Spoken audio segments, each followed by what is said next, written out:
Hello foodies, చూసారా? నోరూరిపోతుంది కదూ చూస్తుంటే గులాబ్ జామ్. ఇలా టేస్టీగా చూసారా, జ్యూసీగా ఎలా తయారు చేయాలో చెప్పేస్తానండి. నా వీడియోలో చూసేయండి స్కిప్ చేయకుండా. ఎంత బాగా ఉందో చూడండి. ఇది మా పాప పెడదాం. తనకి స్వీట్ అంటే చాలా ఇష్టం అండి. చూడండి బాగుందంట, డ్యాన్స్ కూడా వేస్తుంది.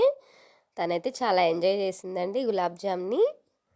ఉంది బుడ్డి అంటే సూపర్ అంటుంది. మనకి గులాబ్ జామ్ ఇన్‌స్టాంట్ పౌడర్ ఉంటుంది కదండీ! దాంట్లో నెయ్యి, పాలు ఈ 2 యూజ్ చేశానండి. ఈ 2 యూజ్ చేస్తే బాగా మెత్తగుంటాయి గులాబ్ జామ్స్ అనేవి. ఇప్పుడు ఆయిల్‌ని బాగా హీట్ చేసి స్లోలో పెట్టేసుకొని ఇలా వదలాలండి. లో ఫ్లేమ్‌లో పెట్టుకొనే వీటిని కాల్చాలండి. చూడండి కలర్స్ ఎలా మారుతున్నాయో. ఇవి చిన్నగా వేస్తే మనకి పెద్దగా వచ్చేస్తాయండి. అదే ట్రిక్ అనేది. చూడండి ఈ ట్రిక్ అనేది మా వదిన యాస్మిన్ వదిన చెప్పారు. ఆ ట్రిక్ మీకు కూడా చెప్పేస్తాను, చూసేయండి. ఏం లేదండి, ముందు ఆయిల్ని బాగా హీట్ చేసుకోవాలి. తర్వాత సిమ్లో పెట్టేసి మన లడ్డూస్ని అందులో వేసేయాలండి. అప్పుడు మన లడ్డు గులాబ్ జామ్ స్టైల్ అనేది పెరుగుతుంది అనమాట. లోపల కూడా బాగా కుక్ అయ్యి వస్తుంది. మనకి కలర్ కూడా గోల్డిష్ రంగు బాగుంటుందండి. ఒకసారి ట్రై చేసి చూడండి. నాకైతే బాగా వర్క్ అయింది. ఇప్పుడు ఒక గిన్నె తీసుకొని షుగర్ ఎన్ని తీసుకున్నామో అన్ని వాటర్ తీసుకోవాలండి. నేను వాటర్ కొంచెం ఎక్కువే తీసుకున్నాను షుగర్ కంటే, ఎందుకంటే షుగర్ పేషెంట్స్ ఉన్నారు కదా, అందుకు నేను మైల్డ్గా వేశానండి.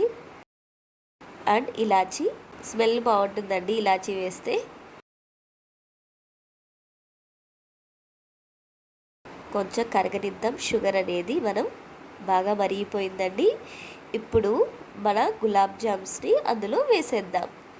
బాయ్. మునగడానికి రెడీ అయిపోయింది. చూడండి నిగలాడుతుంది బాగా షైనీగా. నెక్స్ట్ మనం టేస్ట్ చూసేద్దామా? కాసేపు వదలాలండి, అప్పుడే టేస్ట్ చూస్తే బాగోవు. అవి ఫ్రిడ్జ్లో అయినా పెట్టుకోండి, లేకపోతే 24 అవర్స్ తర్వాత అయినా చూడండి ఏ సైజ్ వచ్చేసినాయో. ఇలా నేను చెప్పినట్టుగా చేయండి. ట్రై చేసి నాకు ఎలా ఉండేయో చెప్పండి. ఈ గులాబ్ జాములు అంటే అందరికీ, మా ఫ్యామిలీ అందరి ఫేవరెట్ అండి బాబు. మా మరిది గారి నుంచి, అన్నల గురించి, చెల్లెళ్ళు, మా కజిన్స్ అందరికీ ఇష్టం ఈ గులాబ్ జామ్. నా చేతి గులాబ్ జామ్ అంటే. ఇప్పుడు మా పాప ఫేవరెట్ కూడా గులాబ్ జామ్ అయిపోయింది. Thank you for watching friends. మీకు ఈ వీడియో నచ్చినట్లయితే లైక్ చేయండి, సబ్స్క్రైబ్ చేయండి.